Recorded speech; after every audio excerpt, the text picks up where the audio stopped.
po yan. Sige po, tuloy ko na po yung pagpapasalamat ko. Ayan, una, yung sa... Nagpunta kami sa camp. Yung nando kami sa camp, Iba Zambales. Naubusan po ako ng, ng mineral. Eh, medyo maselan po yung tiyan natin sa mga tubig. So, nung naubusan po ako ng mineral, uminom ako ng tubig doon sa ano naman siya, drinking water talaga siya, pero hindi nga lang siya katulad ng dito sa iniinom natin. At yun nga, ang resulta noon, nag-LBM po ako. Dahil sa nag-LBM ako doon, ay hindi na ako uminom ng tubig hanggang sa kinabukasan. So, tumaas yung acid ko dahil doon. At pag uwi ko ng bahay, naninigas yung tagiliran ko, tagos hanggang likod. Umabot pa po yung sumunod na araw. At yan ay, talagang hindi na ako makagalaw. Parang may palilito. Ano yun? Yung konting kirot lang, konting galaw mo lang, talagang iindahin mo talaga yung kirot. Umabot po yung 3 araw, talagang hirap na ako. Sabi ni Jan, pumunta ka na ng doktor. Bago kami mag-down watch, nanalangin ako sa Panginoon. Iniyak ko po yan sa Panginoon. Sabi ko sa Panginoon, Panginoon, alam mong wala akong kakayanang magdala ng sarili ko sa ospital. Alam mo po na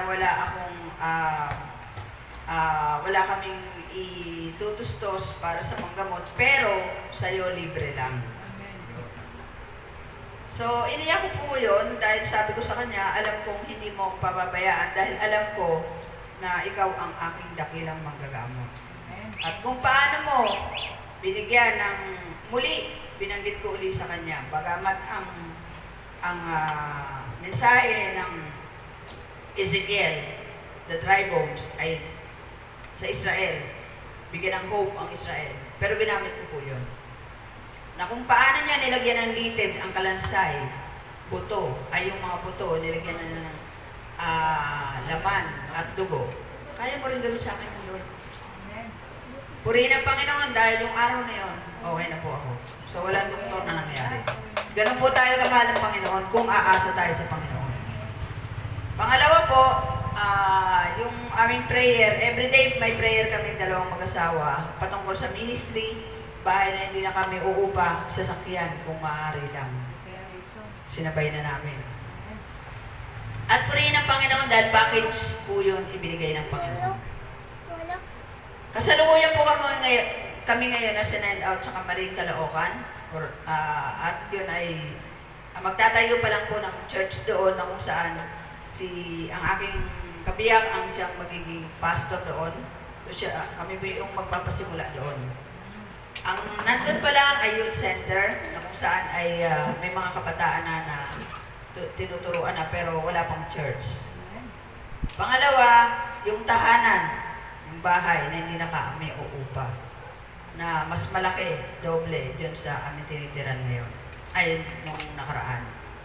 Pangatlo, sasakyan. Nagkataon nga lang na walang driver's license si Jan. Kaya po naudot yun, pero tupalo. Tingnan natin kung gaano kabuti ang Panginoon. At alam na alam niyo po yung sitwasyon namin sa lugar namin.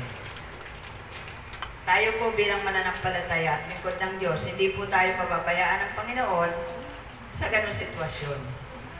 Siya na po ang gumawa ng paraan para hindi tayo ma-stress doon sa sitwasyon natin. Pero purihin ang Panginoon talaga.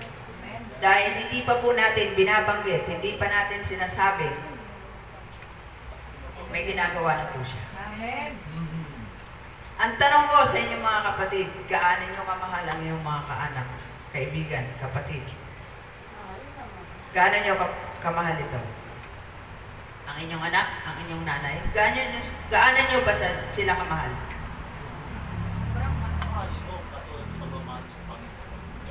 Gaano nyo kamahal ang Panginoon? Purihin ang Panginoon. Diba? Na kapag minahal natin ang Panginoon, kapag mahal natin ang Panginoon, mamahalin natin ang ministry. Amen. Tama po ba? Amen. Mamahalin natin ang gawain ng Panginoon. Unang-una na, huwag nating hayaan na hadlangan tayo ng anuman para lamang maka-attend sa ministry ng Panginoon. Isa pa po, ako po yung nangingi ng paumanhin kung ako man ay minsanan nyo nang makikita rito dahil sa ang day off lang namin ay Saturday at yung Saturday na yun, nakalaan din po yun doon sa iniwanan namin na lugar. Dahil sila mismo ay nakiusap sa akin, balikan nyo kami. At hindi ko po alam na ganong katindi yung intimate na namin sa maikling panahon. Nag-iiyakan po sila. At merong, bago ako umalis doon, may nag-ask sa akin ng question. Paano na ang mga bata dito?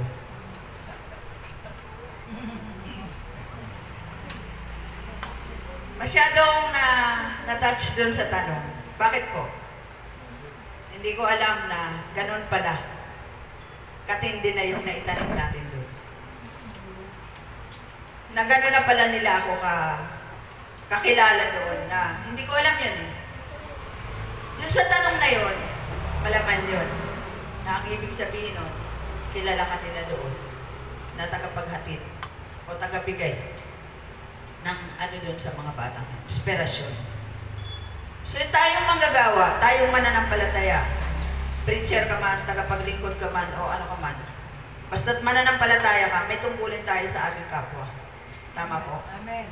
Katulad ng kay Pastor kanina, hindi lamang po si Pastor ang may opportunity na binibigay ng Panginoon na gawin yun. Sa bawat isa po sa atin. Ipanalangin po natin araw-araw na ang bawat minuto natin, ang bawat araw natin na meron tayong makasalamuha, bumuka ang ating mga bibig para sa kapurihan ng Panginoon. Amen. Ayan, introduction lang po yun. Ayan. Ngayon naman, isa pang request. May I request everyone not to call me Pastora, Bishop, hindi po. Sorry to say that, but we are not after the title. Mas gusto ko po yung relation. Mas masarap po yun. Tawagin niyo pa rin po ako ng dati. Hindi po nakakailang yun. Because I'm not after the title. Maari po itinas tayo ng Panginoon sa ganitong pagkakataon, pero gusto ko pa rin po yung dati. Kasi yun, iba yung relasyon kaysa tatawagin ka doon kasi merong gap na yun. Tama po. Pero kung yung relation dati pa rin, mas intact po yun. So yun lang po request ko. Dati pa rin po. Yes! Amen. Ayan, salamat at muli akong naparito sa harapan ninyo. Bagamat bihira na ako rito, pero meron pa rin pong time tayo na magbalik dito. Bakit po? Pasalamatan natin ang Panginoon sa pamamagitan niyan. Balik-balikan po natin. Balikan natin kung saan tayo nagsimula. Amen. Isa itong paraan ng pagpapasalamat na kung saan pasalamatan natin yung taong ginamit sa atin ng Panginoon. Amen. Kahit po saan kami makarating.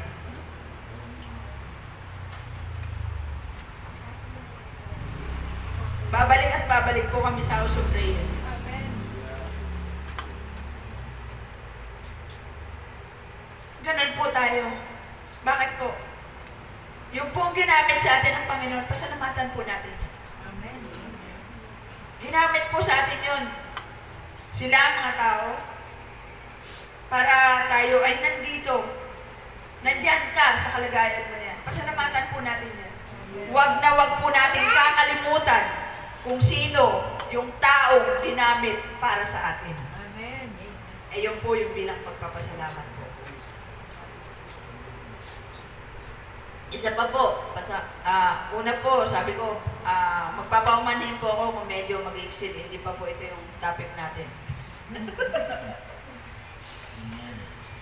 Mahal natin ang ministry. I encourage everyone to invite. Invite your friends, relatives.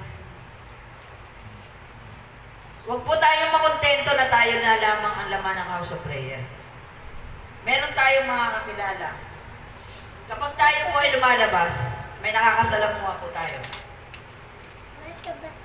Sikapin po natin na ma-sharean sila. And then after that, invite. Invite them. Pinaka-importante po yun. Kaya kung kayo tinanong kanina kung gaano nyo kamahal ang iyong mga mahal sa buhay at kung paano nyo kamahal ang Panginoon, mahalin nyo po ang ministry. Mahalin nyo rin po ang, yun ang isang uri o isang way na pagmamahal sa ating kapwa. Invite natin sila. Bakit po? Kawawa naman sila. Tayo maliligtas, sila hindi. Invite them. Ipanalangin po natin sa Panginoon na bigyan tayo ng boldness. At sa bawat mga kasalamuhan natin, samantalahin na po natin yun. Amen po? Amen. Hindi ko po alam ang puso nyo, hindi ko po alam ang ano nyo, pero ang relasyon ninyo sa Panginoon, kayo na lang po yun. Alam po ng Panginoon yan.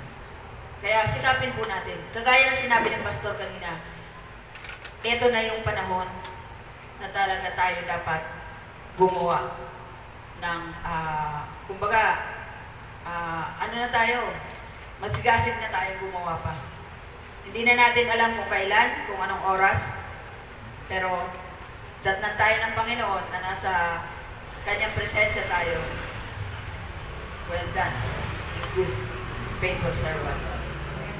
Mas maganda yung pakinggan kaysa sasabihin ng Panginoon, umalis ka sa aking harapan, hindi kita nakikilala. Tandaan po natin, yung mensahe na yon, mga mananampalataya po, yung sinasabihan ng Panginoon. Dalawa lang yun. So dito na po tayo mag-uumpisa. Wala na po.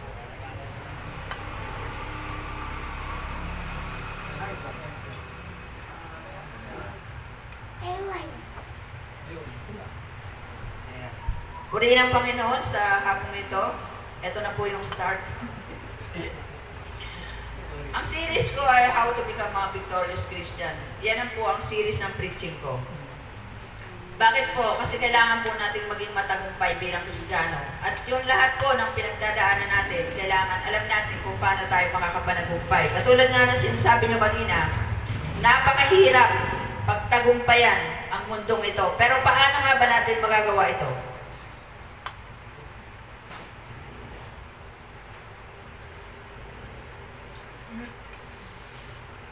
Ang ating pong title for today, don't forget that the way is narrow. Bago po ang lahat, tayo po tumayo, sabay-sabay po nating basahin ang Titus o Tito, chapter 2. At ang ating foundation text ay nasa chapter 11 to 14. Ano po ba yung hawak nyo? So siguro po, Tagalog na lang po para sa lahat.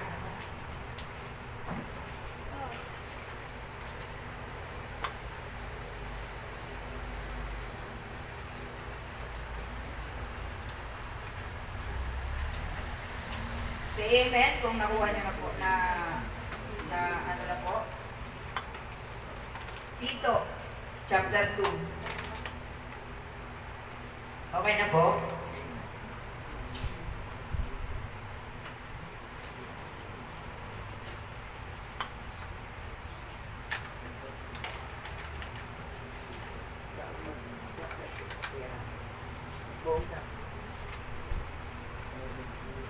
Sabi dito, kaya naman ituro mo ang mga bagay na angkop sa wastong aral. Sabihin mo sa mga nakatatandang lalaki na sila'y maging mapagpigil sa sarili, marangal, makatwiran at matatag sa pananampalataya, sa pag-ibig at pagtitiis. Sabihin mo sa nakakatandang babae na sila'y mamuhay ng may kabanalan. Huwag manirang puri at huwag malulog sa alak, kundi magturo ng mabuti, upang maakay nila ang mga kabataang babae na mahalin ang mga asawa at mga anak. Ang mga kabataang ito ay kailangan din turuan na maging makatwiran, malinis ang isipan, masipag at sa gawaing bahay, mabait at masumuri sa kanilang asawa, upang walang masabi ang sinuman laban sa salita ng Diyos ng dahil sa kanila. Turuan mo rin ang mga kabataang lalaki na maging mapagpigil sa sarili, sa lahat ng paraan, maging halimbawa ka ng mabuting ugali at maging tapat ka at kagalang-galang sa iyong pagtuturo. Nararapat na pananalita ang lagi mong gamitin upang hindi mapintasan ni numan ang sinasabi mo. Sa gayon, mapapahiya ang ating mga kalaban sapagkat wala silang masasabing masama laban sa atin. Turuan mo ang mga alipin na maging masunurin at kalugod-lugod sa kanilang mga amo. Hindi nila dapat sagot-sagutin ang mga ito, ni kupitan man. Dapat silang maging tapat sa lahat ng pagkakataon upang maipakita nila sa lahat nilang ginagawa ang kagandahan ng katuruan ng Diyos na ating tagapagligtas. Sapagkat nahayag na ang kagandahang loob ng Diyos na nagdulot ng kaligtasan sa lahat ng tao. Ito ang nagtuturo sa atin na talikuran ang makamundong pamumuhay at damdaming makalaman. At mamuhay tayo sa daigdig na ito ng may pagpipigil sa sarili, matuwid at karapat-dapat sa Diyos. Habang hinihintay natin ang pinagpalang araw na ating inaasahan, ito ang araw na mahahayag ang kaluwalhatian ng ating dakilang Diyos at tagapagligtas na si Jesucristo, na naghandog ng kanyang sarili upang palayain tayo sa lahat ng kasamaan at linisin tayo upang maging kanyang sariling bayan na masigasig sa paggawa ng mabuti. Purihin ka, O Diyos, sa iyong mga salita. Marami pong salamat, O Diyos, sa hapong ito. Samahan niyo po kami, Panginoon, na pagbulay-bulayan ang iyong salita. Ang kapurihan niyo at ang karangalan niyo ang maipahayag, Panginoon. Itago niyo po ang iyong abang lingkod sa inyong harapan, Panginoon. Hallelujah. Marami pong salamat, Lord, sa pagpapala mo sa hapong ito, sa ibibigay mong mensahe na magtimo ito sa puso ng bawat isa, maipamuhay, Panginoon. Hallelujah. Marami pong salamat in Jesus' mighty name. Amen. Amen. Ay, pwede na po. So, pwede pantaas. Konti. Salamat. Okay na po. Ayan. So, background lang po muna si Tito. Kung saan siya ay itong sulat na ito ay pastoral letter to, na kung saan ay ibigay ito ni Paul kay Tito dahil sa Creta, na kung saan ang Creta ay isang bayan nito ay maraming kalikuan doon at hindi magagandang pag-uugali ng mga nakakatanda ron, lalo na yung mga binanggit kanina mula sa matatandang lalaki, babae, mga kabataan, mga batang lalaki at batang babae. Lahat yun ibinanggit ni Paul na ito ay turuan itong mga taong to.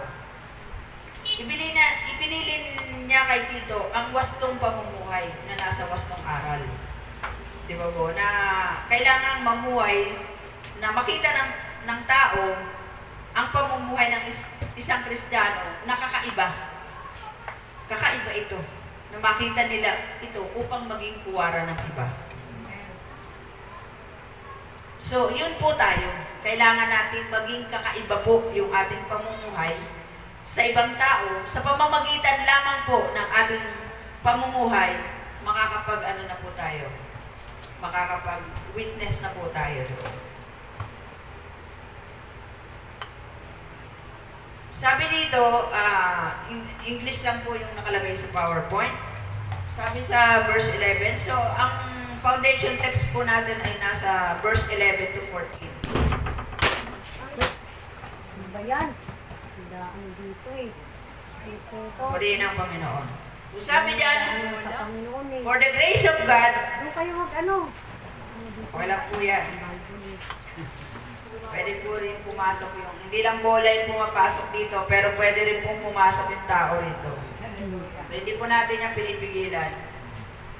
Pwede po kayong pumasok dito. Ayan. Sabi po sa 11, for the grace of God has appeared, bringing salvation for all people. So, tayo po, we bought by the blood of Jesus. This body is not our own. Everything is paid in full. Hindi sa ating sariling kakayanan, kaya tayo po ay naligtas. Amen po? Amen. Kung alam po natin ang ating Diyos ay makapangyarihan sa lahat, kailangan po natin siyang sundin. Kailangan po nating maniwala sa lahat ng ibinibigay niya sa atin. Pagsubok man ito, o ano man itong pinagdadaanan natin, maniwala po tayo na may Diyos tayo na makapangyarihan sa lahat na siyang tumubo sa atin. Amen. Sabi dito, by the grace of God. Diba? For the grace of God. Na kung saan, ang biyayang yan ay yan ang nagbibigay sa atin ng buhay na walang hanggan. Diba? Amen. Everything in this world we cannot satisfy us. Jesus promised us of eternal life, those who believes in Him. Take God's word seriously. Huwag natin sayangin ang mga araw ng buhay natin. Marami ka mang inaalala, think of it mga kapatid. If you know that your God is sovereign, then why do you waste your time? That God given you. Know your priority. Obey God and He will take the rest. A lot of Christians knows that they are saved, right? Amen. And how about being a Christian? What do you do in your life? What is your priority? Sabi ng iba, alam ko, ligtas na ako. Sapat na yon. Ma-attend na ako ng service. Ma-attend na ako ng fellowship. Kumusta ka, kapatid? Nakakasunod ka ba sa kalooban ng Panginoon? Nagagawa mo ba yung inuutos sa iyo ng Panginoon? Tandaan po natin mga kapatid, meron po kanya-kanya tayong gift na ibinigay po sa atin, gamitin po natin yun. Hindi dahil sa nagko-comfort ka lang sa iyong kapitbahay, sa iyong kapatid na may sakit, sa mga tao na nahihirapan, wala lang yun. Malaking bagay po yun. Kung yun ang binigay sa iyo, gamitin po ninyo yun. Amen. Iba-iba po tayo ng gift na ibinigay sa atin. Huwag po natin sayangin yun. Mga magulang, nagpapakahirap kayo sa inyong mga anak para sa magandang kinabukasan nito. Matupad ang pangarap mo para sa kanya. Sumagi ba sa isip mo na ang itinuturo mo sa kanya at paghuhubog mo sa kanya ay mga bagay na makalangit. Tandaan mo ito, ang lahat ng pinaghihirapan mo para sa anak mo, ang lahat ng yan ay mapupunta rin lang at masusunog sa impyerno. Yun po ang katotohanan. Kung ang ating mga anak ay hindi natin dinadala sa Panginoon, kahit ano pong hirap ang gawin natin para po mapagsikapan ang kanyang kinabukasan, paano po ang kanyang kaligtasan? Hindi po dahil sa bata pa yan, hindi po dahil sa yan ay minor pa, hindi natin siya tuturuan. Ang ibang magulang nasa church na, bigyan ng cellphone yung anak para tumahimik. Tama, mali. Pero, alam niyo po ba, kung anong dapat natin ituro sa ating mga anak during sa pagsamba o sa service. Tungkulin ng magulang yan. Pero anong ginagawa ng magulang? Bigyan ng cellphone para tumahimik. Masakit na katotohanan yan. Pero totoo po yan. Tandaan po ninyo, ulitin ko po. Ang lahat ng pinaghihirapan po natin, kung ito'y para dito sa mundong ito at hindi kaakibat, ang pagtuturo natin sa ating mga anak patungkol sa kaligtasan, lahat ng yan kasama masusunog sa impyerno. Mga kabataan, mga barkada ba talaga ang susi na lahat ng pinagdadaanan mo ngayon? Sila ba talaga ang tunay na nagbibigay sa inyo ng pagkalinga? Kapag ayaw mo ba magpadisiplina sa magulang mo, takbo. Takbo mo, barkada. Kaibigan sa inuman, kaibigan sa mga bisyo, kaibigan sa makamundong gawain na ikasisiya ng iyong katawan. Tandaan mo talagang aayon ng kanyang kasi ganyan siya sa magulang niya, sa pamilya niya, tumatakbo din siya sa pagdidisiplina sa kanya. Sa palagay mo ay maganda ba? ang patutunguhan nito. Brothers and sisters in Christ, if you are not walking with God right now, you can have no assurance that you have been saved. If you are truly walking with God, then live with thy words. Amen. Jesus mentioned in his preaching that not all called him Lord will be saved. Ito ay patungkol sa mga Kristiyano, hindi ito sa mga unbeliever. Tandaan po natin. Sabi ng Panginoon sa Matthew, sa pamamagitan ni Matthew, hindi lahat ng tumatawag sa akin ng Panginoon, Panginoon, ay papasok sa kaharian ng langit. Kundi ang mga taong sumusunod sa kalooban ng aking Ama na nasa langit.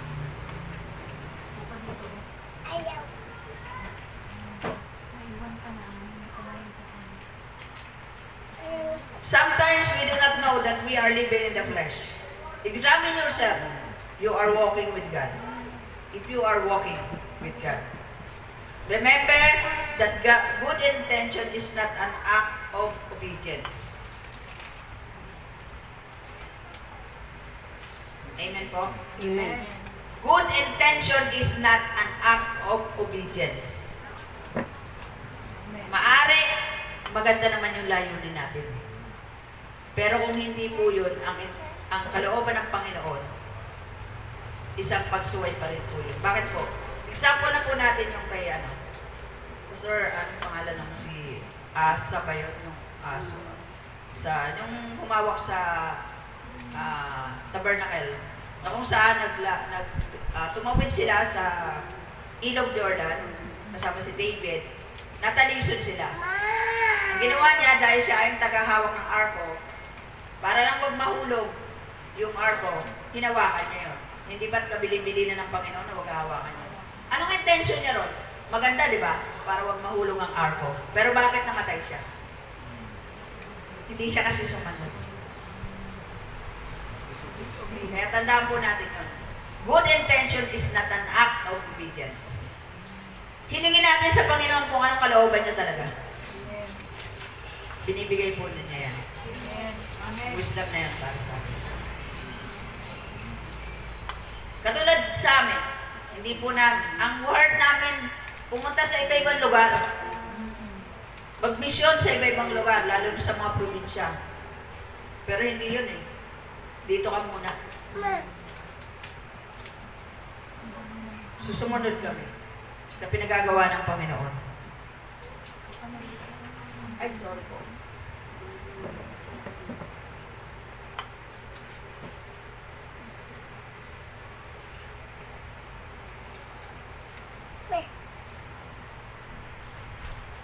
Sabi sa verse 12, sabi niya, training us to renounce ungodliness and worldly passions and to live controlled, self-controlled, upright, and godly lives in the present age.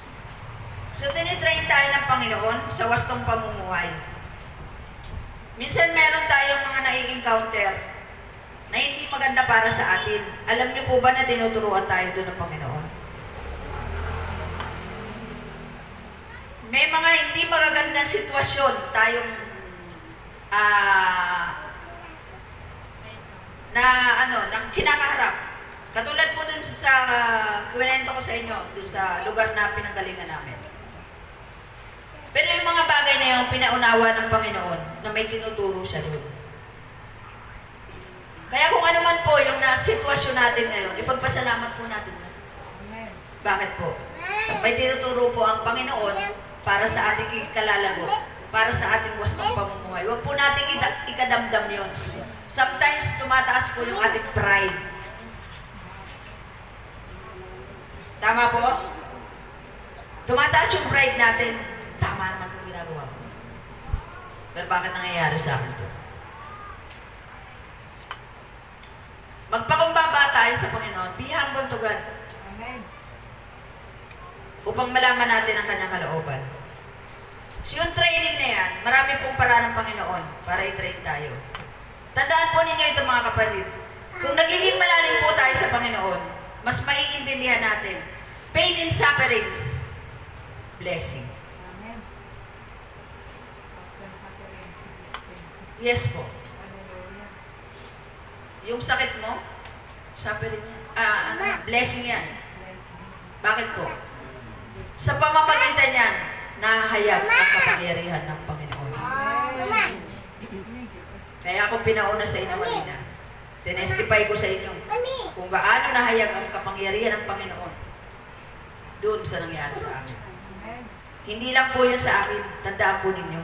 Sa bawat isa po sa inyo, mangyayari po yun. Kung tayo po ay maniniwala sa Panginoon natin na siya ang may likha ng lahat ng ito, Amen. wala pong hindi siya kayang gawin. Tingnan mo natin yung, hindi ko na po nailagay dyan. Yung mensahe sa Ecclesiastes chapter 12 verse 1. Alalahanin ninyo ang inyong manlilikha. Ang ibig sabihin ng mensahe ngayon, sa lahat ng oras, nakalagay doon lahat eh. Bago tumiklop, bago dumilim, bago tayo mawala ng hininga, napakahaba po. Ang ibig sabihin ng Panginoon, alalahanin natin na meron tayong manlilikha, na meron pong gumawa sa atin. Kaya kung ano man po yung problemang yan, Lord, mas makapangyarihan ka nito. Amen. Kaya mo to. Alalahanin natin na merong lumikha sa atin. Huwag natin ipagbaliwala yun. Na mag-iiyak tayo dyan. May stress tayo sa lahat ng oras, walang mangyayari po sa atin. Ibigay natin sa Panginoon yan. Bakit ko po nasasabi ito? Danas na danas po namin mag-asawa yan. Yung tinitiis po namin doon sa pinanggalingan namin, dumi ng manok, lansa ng isda, lahat na. Mura dito, mura doon. Hindi magandang salita. Nagdi-devotion ka 5 a.m. in the morning, sila naman nagbabangayan. Minsan nga alas 3 pa eh, nauuna pa eh. See? Hallelujah. Yung sitwasyon na yon, pinapanalangin namin sila na pagpalain sila. Pero ang Panginoon may ginawang paraan eh. Hindi po ba? Inalis kami sa ganung sitwasyon. Kapuri-puri ang Panginoon. Amen po? Amen. Palakpakan natin ang Diyos ng buhay. Palagay niyo ba sa akin ang mangyayari yun? Sa ating lahat po. Sinabi ko rin sa inyo kanina, hindi pa natin binabanggit. Alam na ng Panginoon. Amen. Tuloy lang. Lord, ang sarap matulog sa umaga. Pagod na pagod kami, lumipat kami. Ang sarap ng higa. Kailangan ko eh. Kailangan ko ng lakas. Pero wala eh, parang walang kwenta ang buhay kapag hindi ka nag-meditate sa araw-araw ng buhay. Madaling araw. Hindi ka nanalangin, parang walang kwenta ang buhay. Kapatid, kung gusto mong maging malalim sa Panginoon, kilalanin mo ang Diyos mo. Patuloy kang makipag-usap sa Kanya. Oras-oras, di ba sabi ng Panginoon? Pray without ceasing. Makipag-usap mo tayo sa Kanya through prayer, through the Scripture. Kahit po naglalakad, ilan na ba sa inyo ang tumingala sa langit? Sa oras ng may problema, nakikita nyo ba yung langit? Hindi ba ang tao nakikita, mas nakikita nila yung paligid nila? Polluted yan pag yan ang nakita nyo. Pag may problema po kayo, subukan nyo tumingala sa langit. Makipag-usap po kayo. Mararamdaman nyo po yung comfort. And reality ng tao, pagka may problema sa paligid nakatingin. At ang unang-unang iisipin, sinong tao yung lalapitan ko? Mali. Tama po? Alalahanin mo na ikaw ay merong manlilikha. Amen. May lumikha sa'yo, may lumikha sa akin. Sinong dapat nating lapitan? Diyos lamang. Yun. Puri ng Panginoon. Tandaan po natin ito lagi. Kapag po tayo may encounter, merong mga pinagdadaan, ito yung training mo sa akin, Lord. Tulungan mo. Amen.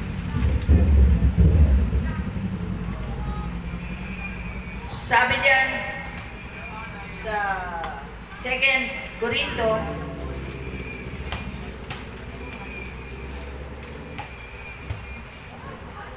Subukin ninyo ang inyong mga sarili kung kayo'y namumuhay ayon sa pananampalataya. Suriin ninyo ang inyong sarili. Hindi ba ninyo nalalamang nasa inyo si Kristo Jesus? Maliban na lang kung kayo'y mga bigo sa pagsubok. Examine yourself, mga kapatid. Baka sabihin nyo, napaka-harsh naman ito ni Sister. Hindi po yan harsh. Alam niyo po kung bakit. Lahat ng ito, mensahe ng Panginoon, hindi po ito para sa atin lang. I-share po natin ito. Baka po kasi meron tayong kapatiran na napanghihinaan. Meron po tayong mga kapatiran na medyo nalilipunan ng landas. Kaya gamitin po natin ang mensahe ito para ipapatid din sa ating mga kapatid na meron tayong Diyos na manlilikha. Suriin natin ang ating sarili, mga kapatid.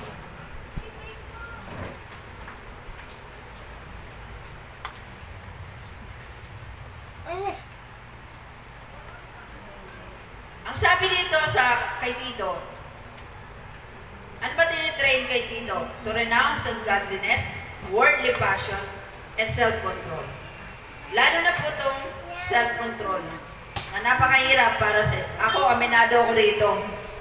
Pero tinuruan ako ng Panginoon. Like yung sabi ko nga sa inyo noon, murahin ka ba naman sa harapan ng maraming tao, duru-duruin ka, anong gagawin mo? Nako. Diba? Kaliwa, bigyan mo kaliwat kanan to. Pero kasi hindi yun ang tinuturo sa atin ng Panginoon. Maraming mahirap diyan, kaya ito yung tinuturo talaga dito eh. Binibigyan, even dito sa mga matatandang to, sa mga matandang lalaki, mga matatandang babae, sinabi ni Paul, ito ang ituro mo sa kanila. Diba? We're talking about the eternity, not the life here on earth. There are two choices, the narrow and the broad. There are two destinations, heaven or hell. Hell. Ayan. Sorry po kasi yung pustisong napasok. One day you are going to face God. Every one of us. Then how do we prepare on that day? As long as you surrender to God, He answer you. Humble yourself to God. Mahirap ba yung sitwasyon mo? Huwag mong suluhin, kapatid. Hindi ka nag-iisa. Katulad ng ating inawit kanina. You alone. Bigay natin yan sa iisang Diyos na ating tagapagligtas. Huwag na tayong gumamit pa ng mga tao kasi hindi natin alam, may problema din yung tao yan. Lalapitan pa natin, tambak na ang problema niya, nandamay ka pa. Pero kung ibibigay mo yan sa Panginoon, tapos yan. Tatlo lamang ang sagot ng Panginoon. Yes, no, or wait. Be patient. Kung ano yung isasagot sa atin ng Panginoon. Pagamit tayo sa Panginoon, hindi sa kaaway, sapagkat ang Diyos na makapangyarihan sa lahat, na lumikha ng langit at lupa, ang siyang nagbigay sa atin ng pagkakataon upang makilala siya. Amen? Lahat tayo binigyan na ng pagkakataong makilala siya. Kaya kayo nandirito. Isang malaking regalo yan sa atin.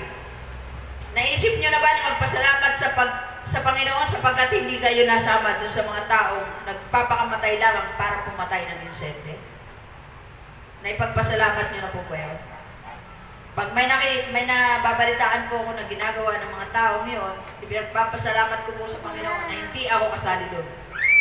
Salamat Panginoon at ganito mo ako inalis doon sa ganong sitwasyon. Hindi ko na po babanggitin, pero meron tayong mga grupo na mahirap na para sa kanila dahil sa kultura nila ang maging Kristiyano. Pero salamat sa Panginoon, tayo ay nagkaroon ng pagkakataong maging Kristiyano. Amen. Ipagpasalamat po natin yon sa Panginoon sapagkat wala po tayo doon sa ganong sitwasyon. Ngayon, karamihan, ay minsan, inuuna ng karamihan sa atin ang magpapasaya sa kanila. Kristiyano itong pinag-uusapan natin. Bakit po? Marami po ako nawi-witness na ganyan. Hindi naman masama yun. Pero itutok mo yung sarili mo dun sa mga bagay na nandirito sa lupa. Yun ang hindi kaaya-aya sa iyo. Bakit po? Nakasalalay po dito ang inyong kaluluwa, ang inyong kaligtasan. Ito ang itatanong ko sa bawat isa sa inyo. Yung kasiyahan na hinahangad nyo rin sa ibabaw ng mundo. Bidyoke, inuman, mga ginagawa, pagpapasyal, hindi naman ko sinasabing kayo to. Pero meron po sa atin, yun ang nakakalungkot eh. May kilala po ako mga Kristiyano na nasa ganitong pamumuhay pa rin. Ang tanong ko, magiging masaya ka pa kaya? O makakapag-inom ka pa kaya? O yung mga ginagawa mo rin sa ibabaw ng mundo na to, magiging masaya ka pa kaya kung nasa impyerno ka na?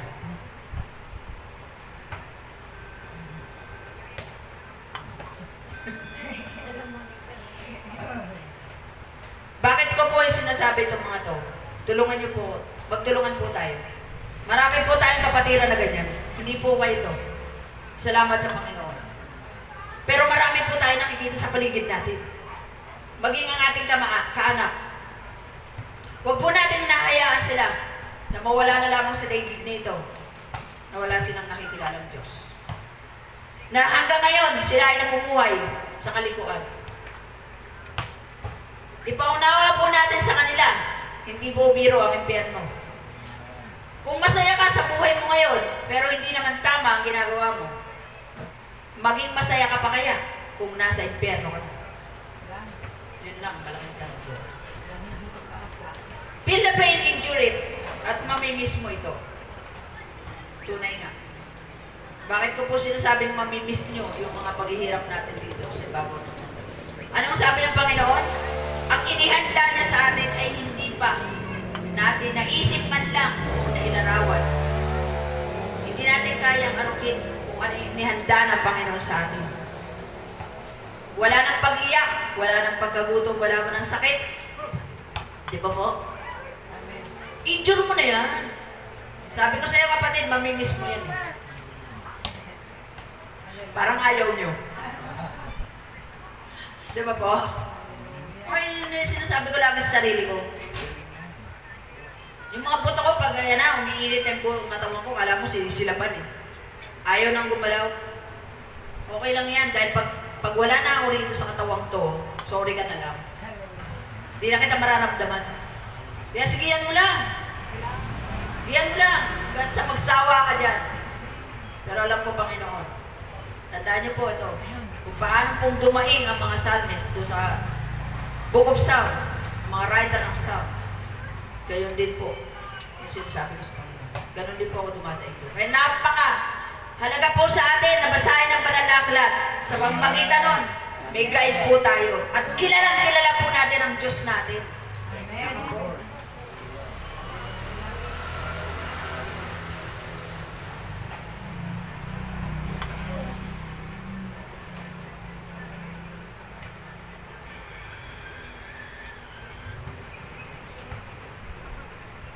Sabi diyan sa 1 Timothy chapter 1, verse 9, He has saved us and called us to holy life.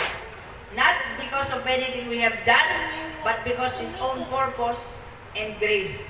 This grace was given us in Christ Jesus before the beginning of time.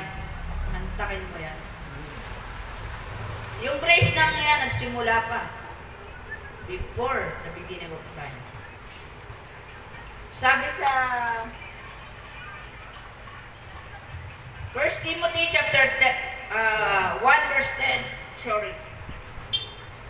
But it has now been revealed through the appearing of our Savior Christ Jesus, who has destroyed death and has brought life and immortality to life through gospel.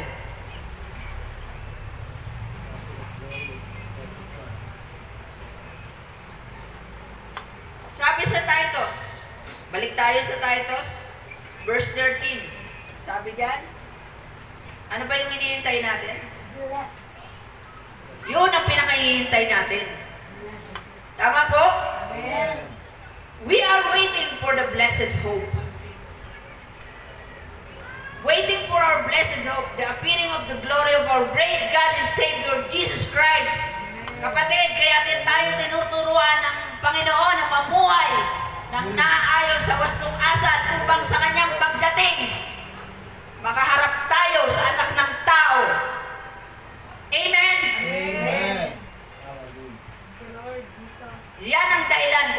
tayo tinuturuan ng Panginoon.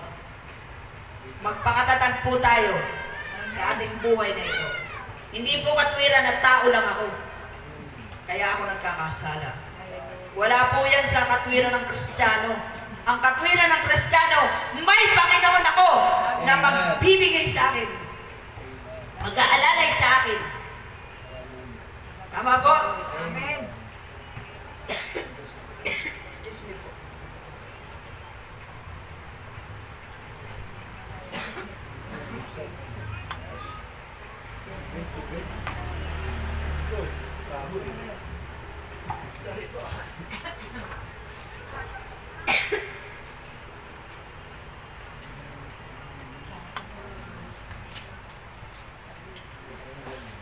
Naaglaman tayo sa Satan. Tandaan po ninyo. Tandaan nyo si Satan gumagamit na ng word. Pero paano nyo malalaman yan? Basahin nyo yung Bible. Kasi si Satan, hindi niya binibigay yung buo, kabuuan ng salita ng Diyos. Kung paano doon sa temptation na tinempt si Jesus Christ, basahin nyo mabuti yun, kulang yung binigay niya ron.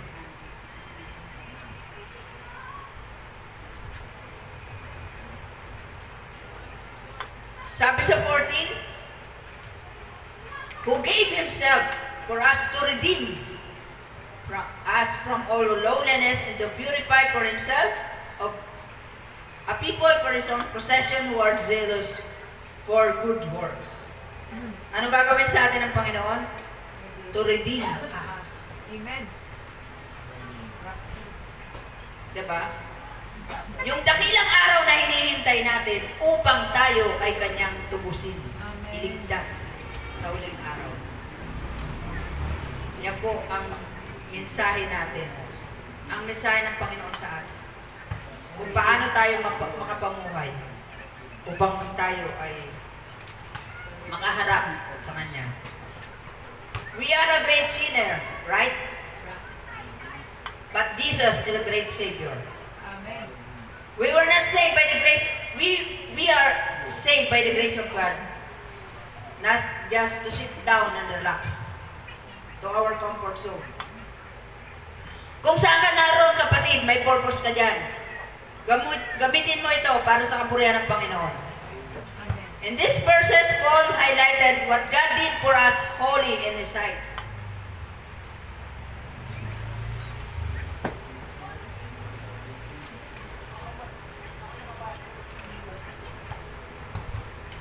God has shown us grace with His love and mercy that we did not deserve or merit. God doesn't want us to chase after the things that the rest of the world does. We are to live self-controlled, upright, and godly lives in this present age while we wait for Jesus' return. While we wait.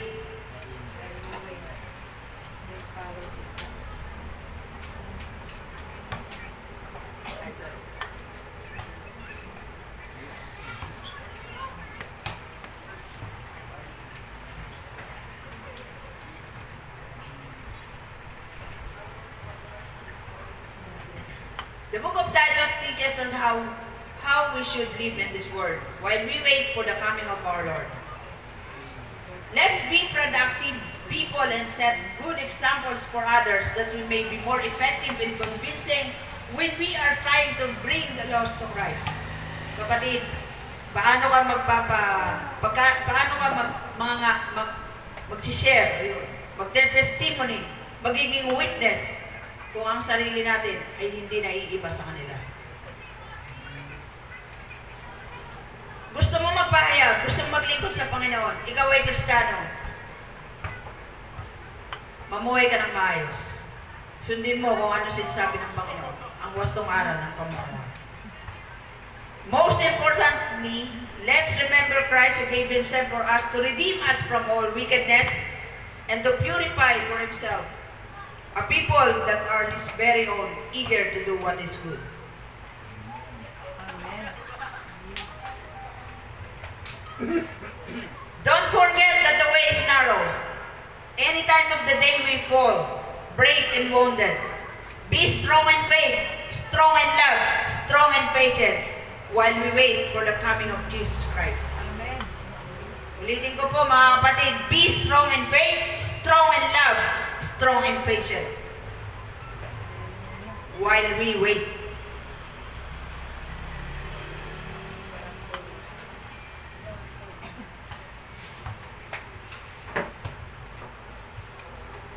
Purihin ang Panginoon. Diyan po tayo magtatapos. Ang ating pong pinag-aralan ngayon sa Titus, hindi po ito para sa mga sa bayan ng Creta, kundi sa lahat po ito ng Kristiyano, na tayo pong lahat ay dapat mamuhay ng naaayon sa kalooban ng Panginoon habang hinihintay natin ang dakilang araw upang mangarap tayo sa Kanya. Tayo pong lahat ay paggamit sa Panginoon. Amen. Tayo pong lahat ay paggamit sa Panginoon. Hindi po nire-require sa atin ang mag-aaral sa Bible School, pero nire-require po sa atin ang magbasa ng banal na aklat. Amen. Meditate on it day and night. Amen. Sa pamamagitan po nito, mas magiging malalim po ang relasyon natin sa Panginoon. Magsimula po nung nag-meditate na ako ng salita ng Panginoon, naging positive po ang tingin ko sa lahat ng mga pain. Naging positive po ang tingin ko maging sa bagyo, sa baha, Hallelujah. sa sakit, sa lahat ng mga nangyayari sa atin. Bakit po? Meron tayong Diyos na makapangyarihan sa lahat na nasa ilalim niya lahat ng yan. Ng kapangyarihan niya ang lahat ng yan. Dati po, takot ako sa kulog. Pero salamat sa Panginoon dahil sa pamagitan niya nararamdaman kita, Lord. Ayaw na ayaw kong umano sa baha dahil laging sugat ang paa ko. Hindi man ako lumusong sa baha. Basta napasa, sugat eh. Pero Panginoon ko, lilinisin mo itong tubig na to dahil wala po akong choice kundi lumusong dito. Purihin ng Panginoon. Nakakatayo pa rin po ako ngayon. Sa harapan nyo. Amen. Dahil hindi wala akong nangyari sa akin.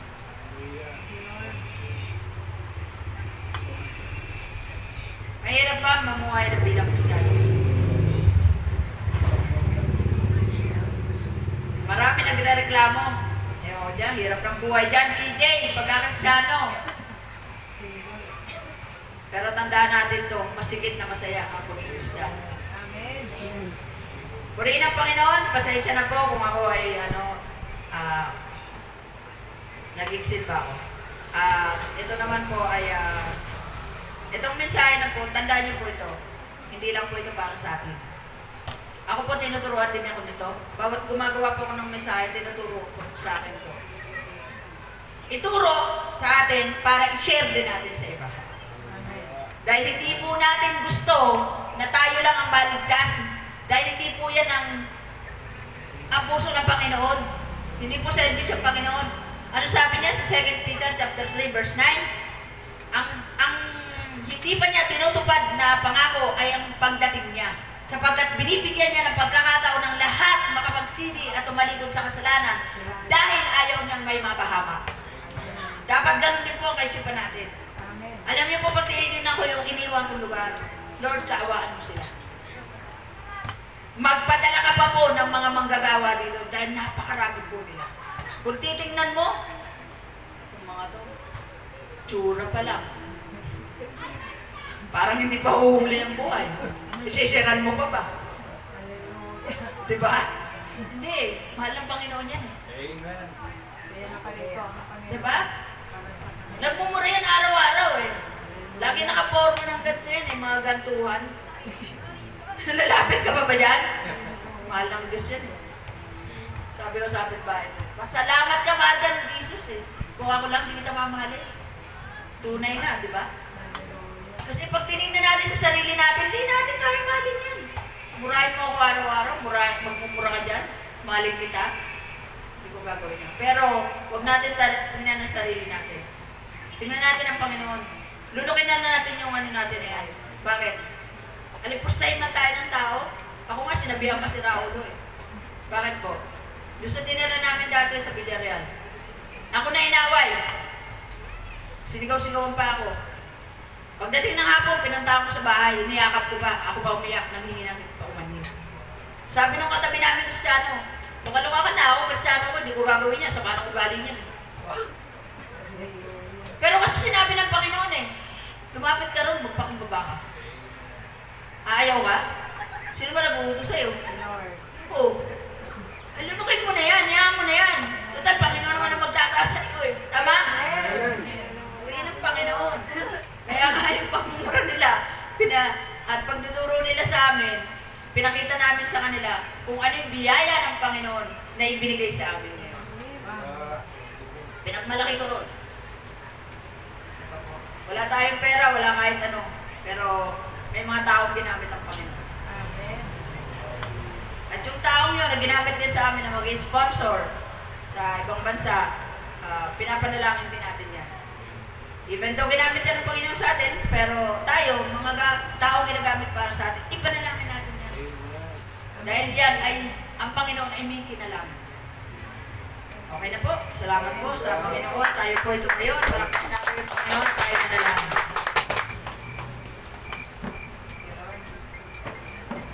Dakilang Diyos na makapangyarihan sa lahat. Panginoon, hindi po madali ang laban. Panginoon, the way is narrow, Lord.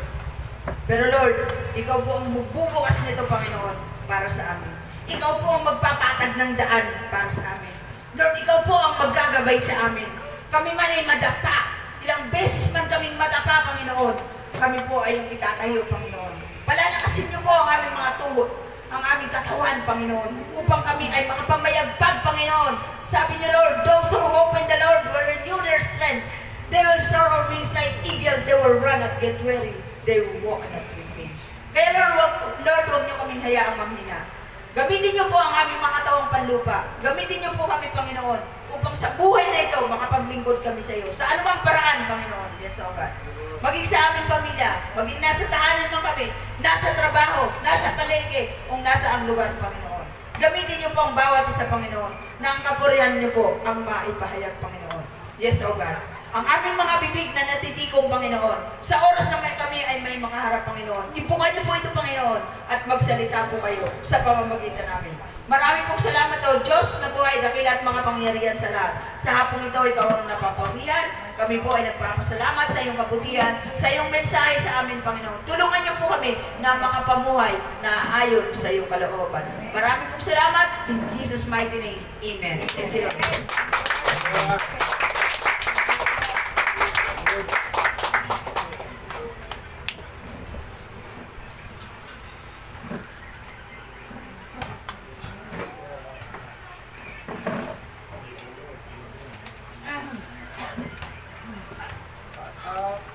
Yung matutong po kami, ano po yun,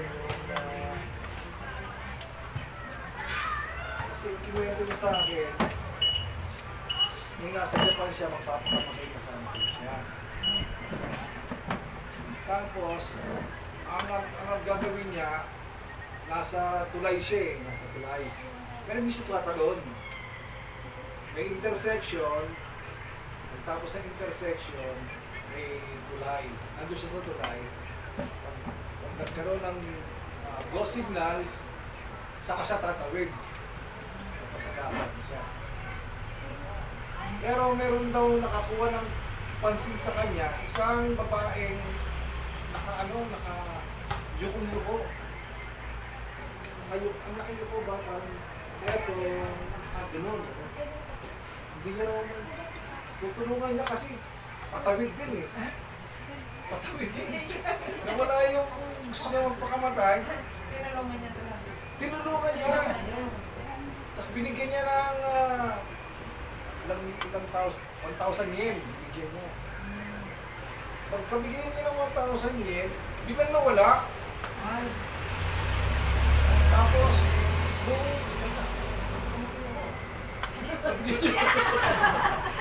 wala na rin sa kanya yun. Wala na yung gusto niya magpakamatay. Hindi, nagbago na isip niya. Ayaw na lang pakamatay. Pero uli ng Panginoon, sabi ko sa kanya, tinawag ka ng Panginoon, sabi ko sa kanya, tinatawag ka ng Panginoon. Kaya kailangan tanggapin mo na ang Panginoon. Tinanggap mo na ba yung Panginoon, sabi ko sa kanya. Tinanggap mo na ba si Jesus? Nangyayari doon siya kay Jesus. Pero yung tanggap, hindi. Kaya uli ng Panginoon, Kaya, eksakto na yun. Sabi ko sa kanya, alam ko, mahal ka ng Panginoon. Kasi, ako nandito, inaabangan ko, misis ko, hindi ikaw eh. Saka yung upuan ko yun eh. Inupuan ko. Kaya puri ng Panginoon talaga, ano? Talagang napakabuti ng Panginoon talaga. Mahal niya yung tao talaga. Kaya yung babae ay humilala sa Panginoon. At yun, pagkatanggap niya ay nakatuwa nga, sabi ko sa kanya,